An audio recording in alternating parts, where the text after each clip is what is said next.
Daikin Error Code 00, meaning no error, pero hindi gumagana ang outdoor. Let's check it.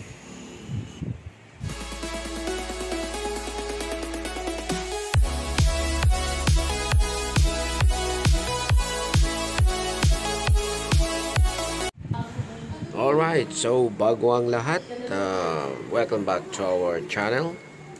So ang nakikita nyo ay isang split type wall inverter, 00 error code pero hindi gumagana ang outdoor. So first, ang ginagawa natin is to check yung sensor dyan sa kanyang, ayan, yan ano ba tawag dyan, yung kanyang receiver. Nandyan kasi yung sensor. So ang gagawin natin dyan, papalitan natin ng pang-testing. Minsan kasi pagkasira yung sensor niya dyan sa may receiver, which is the ambient sensor. Nandyan kasi yung ambient sensor, pinapalitan natin yan or nire-repair. So may pang-testing ako dito, kaya titestingin ko muna, tsaka tayo pumunta sa likod.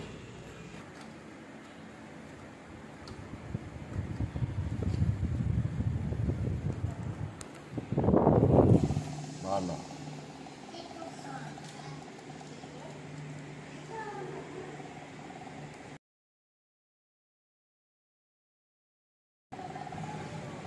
Alright, so nakita nyo may dumi, pero testingin na lang natin yung bago. So check lang natin.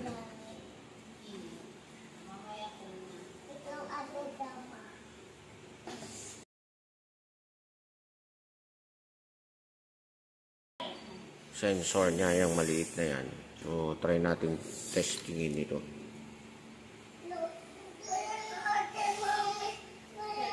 Bago to.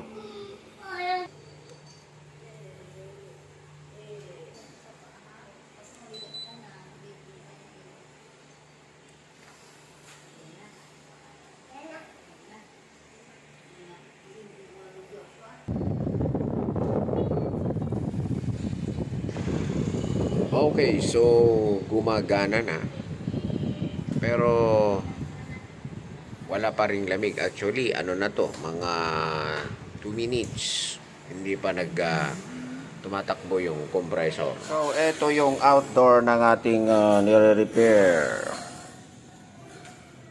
Error 00, meaning walang error code, pero ayaw tumakbo ng compressor at yung outdoor.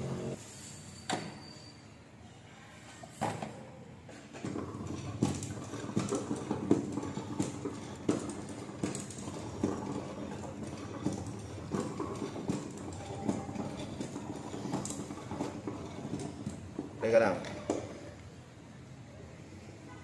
So walang naka-steady negative ang kanyang lumalabas. So indicate na outdoor ang kanyang problema. Ng 220. Check mo yung 1 and 2. Yeah, 1 and 2. So may pumapasok na kuryente.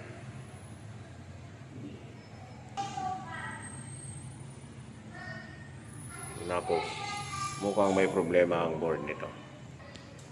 So may tumingin na dito sa aircon na to.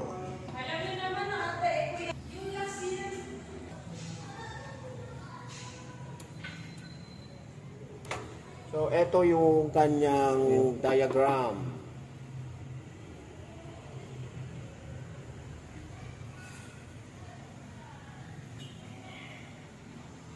So patayin muna natin ang breaker.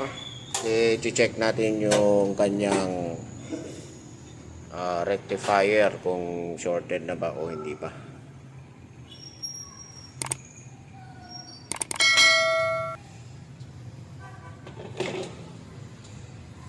So sinort ko na to, pero kailangan i-check lang kung may power pa. So wala naman. So i-check na natin ang kanyang board. Lagay muna natin sa times 1 sa diode check. So, short muna yung test probe. Okay, sige, check. So, wala naman. Dalawang gilid. Ito yung kanyang rectifier. Balik ta rin. Okay, buo. Check din natin yung capacitor niya kung mayroong shorted. Wala.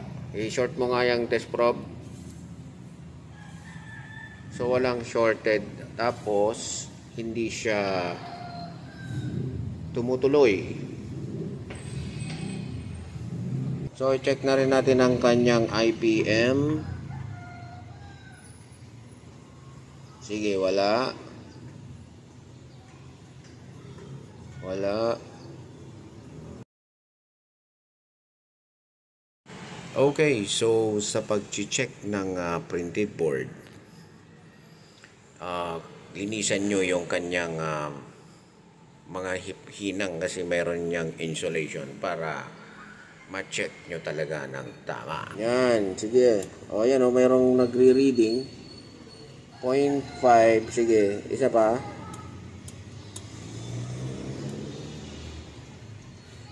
0.5. Yung isa pa. 0.5. Tapos baliktarin mo.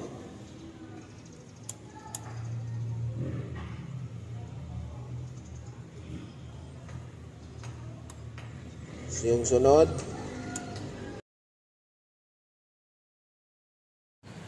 So, parehas na may reading. So, ibig sabihin nito, busted talaga ang ating IPM. So, check lang natin yung kanyang kabila. Baka meron lang nasunog. So, ayan. Para lang makalas natin yung board.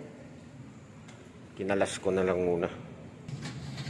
So, pag baguhan kayo, i-video nyo na lang yung mga connections ninyo para hindi kayo maligaw pagka nagkalas kayo. Okay, so eto na siya.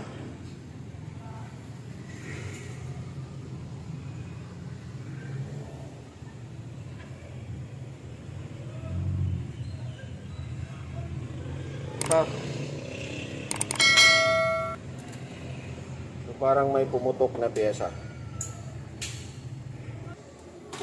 Alright, so confirm, nakita na natin ang naging problema.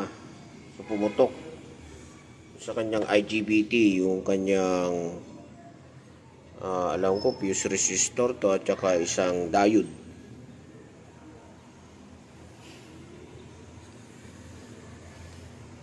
Ayan.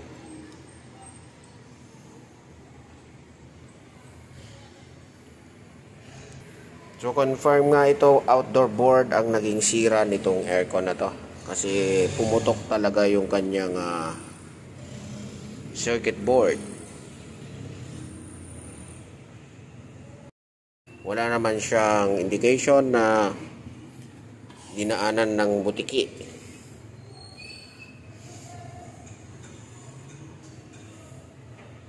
So yan ang naging problema nito.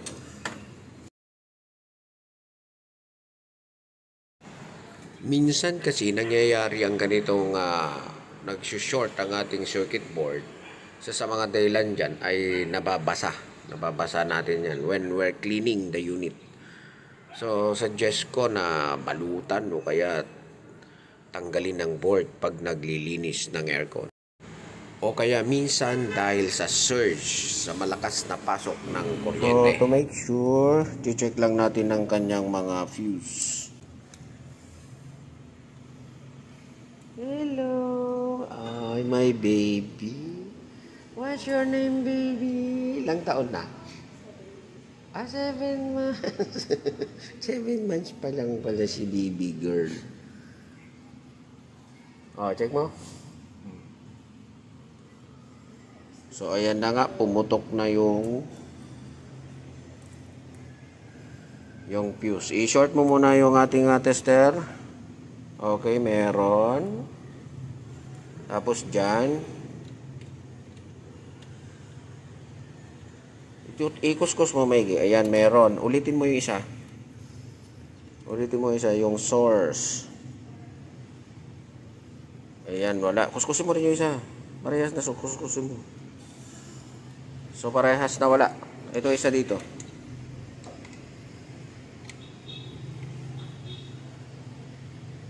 Meron. So, yung main fuse ang pumutok. Shorted yung ating circuit board. So, ayan, maliwanag. Nare-repair naman ito. Pero kung baguhan ka or wala kang knowledge sa electronics, wag na.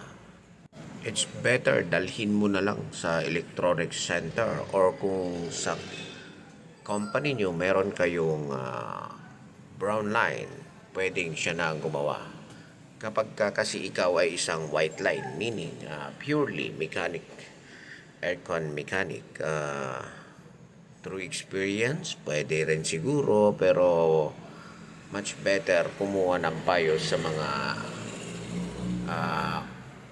electronic expert or the right man for the job. So hanggang dito na lang ang ating video. Sana makatulong ito sa inyo sa pagre-repair ng no error na type HIM. Maraming salamat ulit. At sa ating mga bago sa ating channel, please don't forget to subscribe, like and share, and click the bell button para ma-notify kayo sa ating mga susunod pa mga videos. Thank you very much.